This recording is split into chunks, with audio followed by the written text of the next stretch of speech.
आज आध्यात्मिक काव्य पाठ के लिए मुझे आदेश प्राप्त हुआ है। वह भारतीय जीवन के जो दो संजीवनी तत्व हैं, जिन्हें हम राम और कृष्ण के रूप में जानते हैं, बहुत हल्के फुल्के छंदों से शुरुआत करना चाहता हूँ। एक नई बात कहना चाहता हूँ इन दो छंदों के माध्यम से राम और कृष्ण के बारे में, कि श्री कृष्ण सा कोई कुंवारा नहीं हुआ और राम सा कोई ब्याह नहीं हुआ। दशहरा का पर्व आने वाला है, तो थोड़ा हल्के फुल्के छंदों से आप इन दोनों प्रसंगों को सुनिए। मेरे पड़ोस में एक नगर है फिरोजाबाद, जहाँ एक लड़की ने श्री कृष्ण से शादी की है अभी।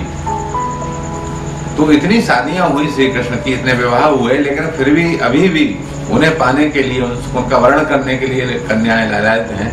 तो एक हल्का फुल्का बिल्कुल प्रयास का छंद आपकी सेवा में प्रस्तुत कर रहा हूं कि कितने कितने प्रेमी हैं, कितने कितने ब्याह हुए उनके, कि 16 सहस्रानियां, एक आध नहीं, 16 सहस्रानियां, 8 पटरानियां, कन्हैया जैसा जिनको प्यारा नहीं कोई।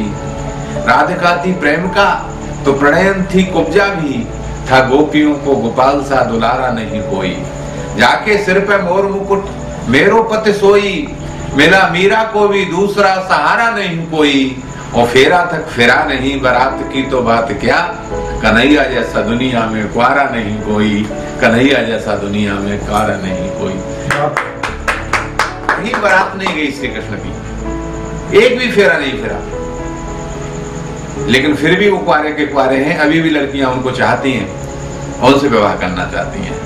अब इसके विपरीत भगवान राम को देखिए। भगवान रामलीला होती है हर नगर में, और किस तरह से उनका हर साल विवाह होता है। बात शुरू करता हूं तुलसी की उस पंक्तियों से कि सब उपमा कवि रहे जुठारी, केह पट तरम विदेह कुमारी। माता भगवती सीता इतनी सुंदर है कि सीता की उपमा तुलसी जैसे महाकवि को नहीं मिल रही है। किस चीज से उपमा दी जाए उनके सौंदर्य की? इतनी सुंदर भाभी हो किसी की, तो उससे परिहास की तो बात दूर, लक्ष्मण जैसे देवर उसका चेहरा तक नहीं देखते। ना हम जाने कैयूरे, ना हम जाने कुंडले, नूपुरे तो अभिजानाम नित्य पादाभिवंदना। जब सीता की खोज शुरू होती है, आभूषण प्राप्त होते हैं, तो राम लक्ष्मण को दिखाते हैं, तो पहचानो ये तुम्हारी भाभी के हैं क्या? तो वो कहते हैं मैं कैयूर और कुंडल को नहीं पहचानता, क्योंकि उनको चेहरा ही नहीं देखा। मैं नूपुर को पहचानता हूँ कि मैं चरण छूने के लिए जब जाया करता था, उनके बंधन के लिए जाया करता था, तो मैं नूपुरों के दर्शन करता था। तो इतनी सुंदर भाभी और लक्ष्मण उसका चेहरा नहीं देखते, चरण देखते हैं। हमारी भारतीय संस्कृति की एक गरिमा है, ये महानता है। यहीं से बात शुरू करता हूं। श्री कृष्ण जैसा कुंवारा नहीं हुआ, राम जैसा ब्याह नहीं गया। इस छंद को आप सुनिए कि रूप की उपमा खोज पाए तुलसीदास, माता जानकी समान सुंदर नहीं कोई। और चेहरा न देखे चरणों की सेवा करे, लखनलाल जैसा भी देवर नहीं कोई। ब्याह न हुआ हो ऐसा नगर नहीं कोई, हर जगह राम लीला होती है, राम की बारात निकलती है। ब्याह न हुआ हो ऐसा नगर नहीं कोई, और बाराती न बना हो ऐसा नर नहीं कोई। और जिसकी बारात चले त्रेता से अब तक, रघुवर को छोड़ अन्य वर नहीं कोई, रघुवर को छोड़ अन्य वर नहीं कोई।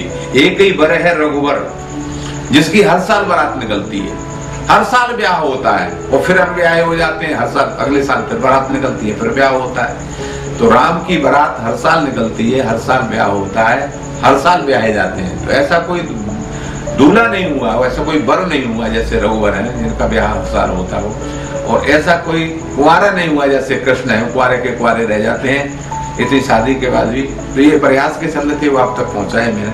आए अब थोड़ा गंभीर छंदों की ओर हम यात्रा करते हैं। मैं बात शुरू करता हूँ एक बहुत ही मार्मिक छंद से, जो मेरा बहुत प्रिय छंद है, सीता के विवाह का। जानकी जब अयोध्या में आई ब्याह होकर के, तो माता कौशल्या के सामने एक समस्या पैदा हुई। इतनी सुंदर बहू आई नहीं कभी पूरे नगर में। अब इसे मुंह दिखाई में क्या दिया जाए। मुंह दिखाई रस्म होती है हमारे यहाँ, जिसमें कुछ न कुछ सास को देना पड़ता है। और उन्होंने किस तरह से उस समस्या का समाधान किया, वो 4 पंक्तियों में प्रस्तुत कर रहा हूं। कि किसी की न लागे दीठ रघुवर की दुल्हन को, गेह गेह गूंजा गीत ब्याह की बधाई का।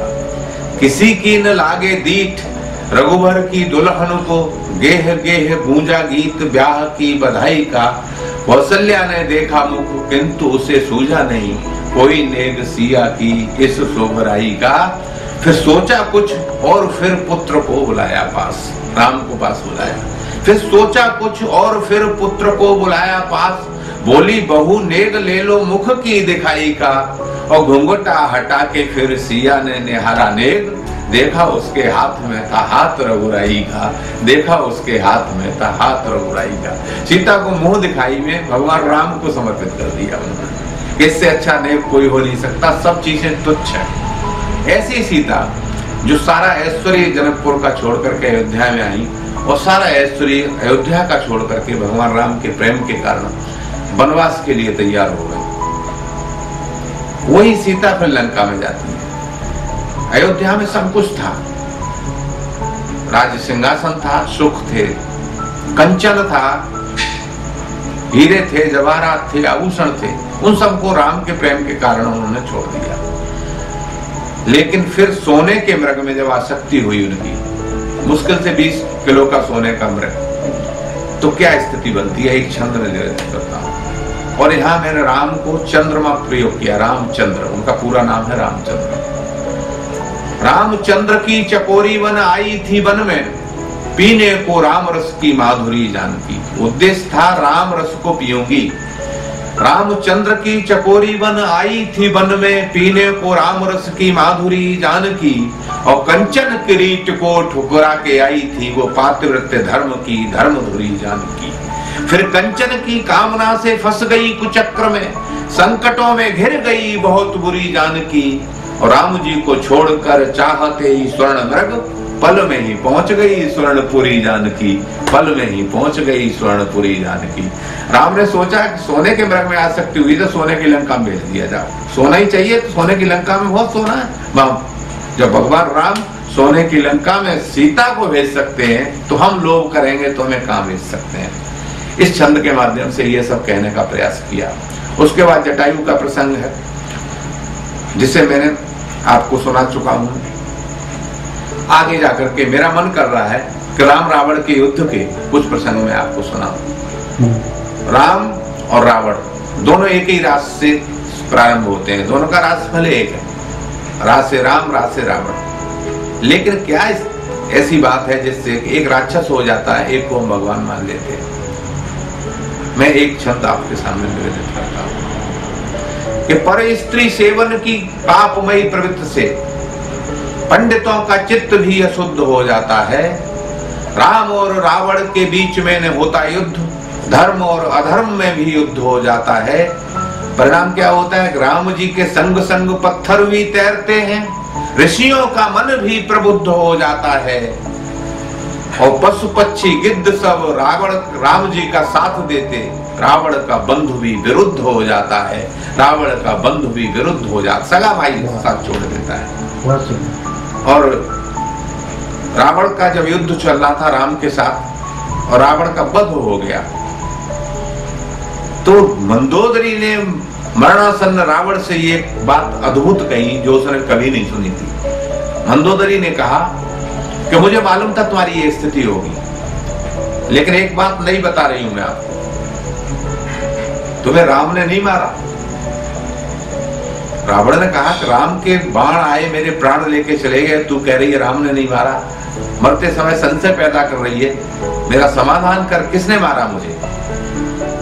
एक छंद निवेदित है मंदोदरी का उत्तर कि कट गए 10 माथ, व्यर्थ हुए 20 हाथ, साथ तक दिया नहीं आपके शरीर ने।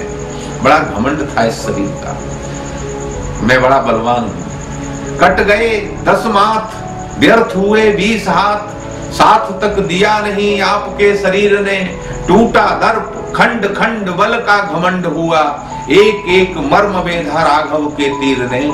पर दुनिया कहे तो कहे किंतु मैं न मानूंगी कि मार डाला आपको वीर रघुवीर ने।